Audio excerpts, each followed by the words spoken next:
Apat na individual kabilang ang isang minor de edad ang nahuli ng NBI Special Task Force dahil sa pamimeke ng mga pampublikong dokumento.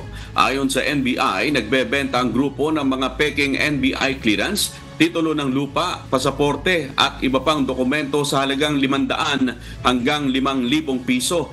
Na-recover ng mga operatiba ang 10 monitor at CPU at iba pang parapernalya gaya ng printer, stamper, cutter at dry seal. Ang mga suspect ay sumasailalim na sa inquest proceedings sa Manila Prosecutor's Office para sa paglabag sa Article 172 at 171 ng Revised Penal Code o Falsification of Public Documents, habang ang menor de edad naman ay dinala na sa kustudiya ng DSWD.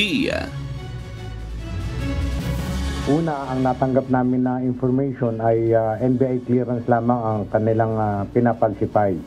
So, nag-conduct ng surveillance ang STF led by Attorney Jeremy Lotok at nagulat kami at hindi lamang NBI clearance ang kanilang pinapalsify.